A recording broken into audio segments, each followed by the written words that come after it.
Hello বন্ধুরা, আমার চ্যানেলে তোমাদের সকলকে স্বাগতম। আমি তোমাদের জন্য 7 নাম্বার ক্লাস নিয়ে হাজির হয়েছি। চলো দেরি না করে ক্লাসটা শুরু করা যাক।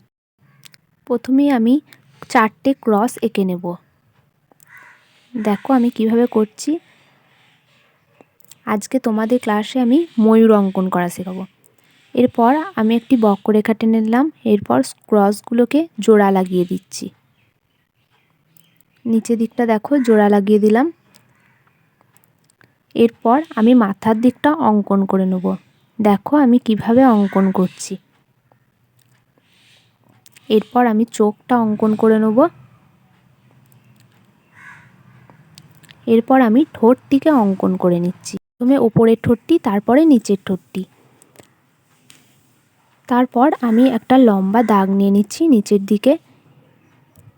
এটা আমি ময়ূরের পেখমগুলোকে অঙ্কন করব। দেখো আমি কিভাবে অঙ্কন করছি। তোমরা ধীরে ধীরে অঙ্কন করবে। এরপর এক একটি খাঁজ আমি জোড়া লাগিয়ে নেব। আস্তে আস্তে করতে হবে। দেখো আমি কিভাবে করছি।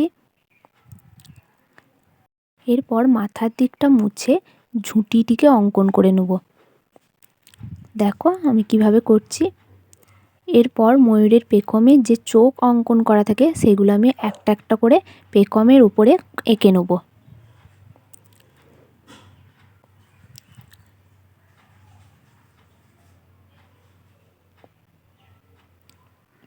এভাবে একটা একটা করে প্রত্যেকটি পেখমের উপর আমি চোখ এঁকে নিচ্ছি।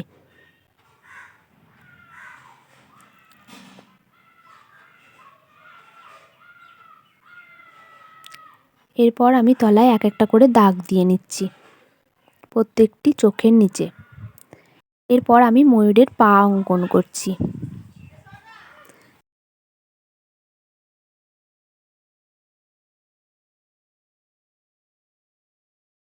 এরপর ময়ূরের ছবিটিতে আমি স্কেচ পেন করে নিচ্ছি। স্কেচ পেন দিলে ছবির উজ্জ্বলতা বাড়ে আর দেখতেও খুব সুন্দর লাগে, ছবিটিকে অনেক ফুটিয়ে তোলে।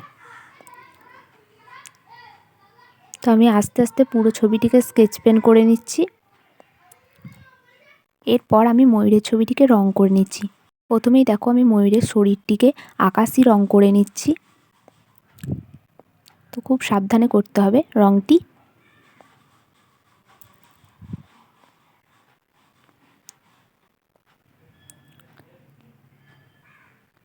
এরপর আমি এই আকাশি রঙের উপর একটু ডিপ আকাশি রংটা ব্যবহার করে নেব।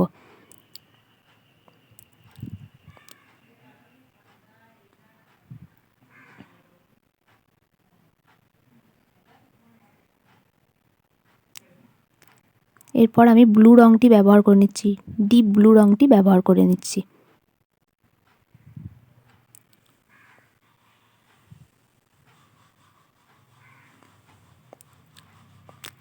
এরপর প্রত্যেকটি রঙকে আমি হাতে করে মিক্সড করে নিচ্ছি।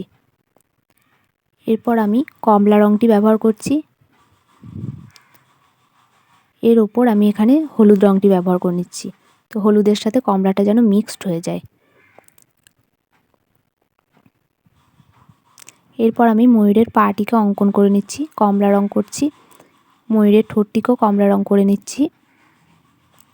এরপর ময়ূরের পেখমের উপর যে চোখ আছে তো সেখানে আমি কমলা রং ব্যবহার করছি।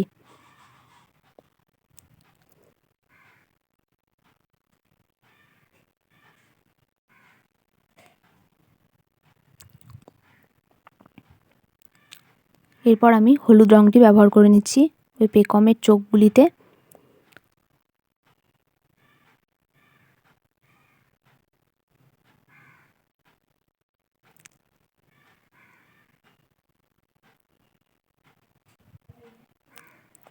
এরপর আমি আকাশি রংটা ব্যবহার করছি চোখগুলিতে।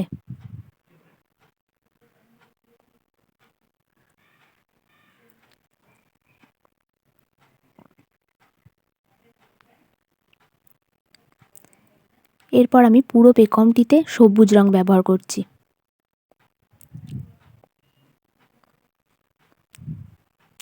আস্তে আস্তে ধীরে ধীরে রংটি করতে হবে।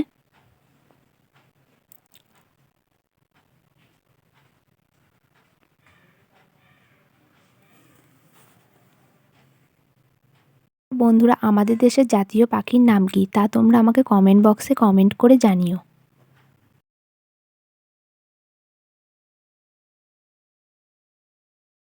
তোমরা আগের ক্লাসগুলি করে না থাকলে চ্যানেলের প্লেলিস্টে গিয়ে দেখে নেবে।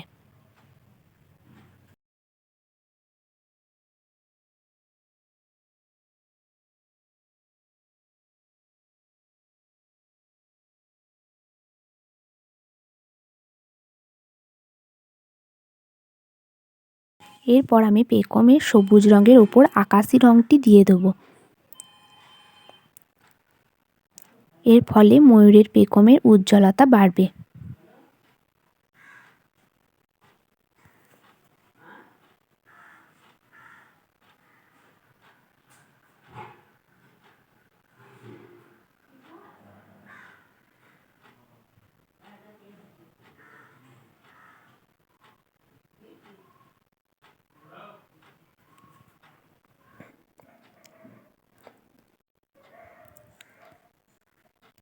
তো বন্ধুরা, আজ এই পর্যন্তই। ক্লাস কেমন লাগলো কমেন্ট বক্সে কমেন্ট করে জানিও। ভালো লেগে থাকলে চ্যানেলটিকে সাবস্ক্রাইব করে পাশে থেকো।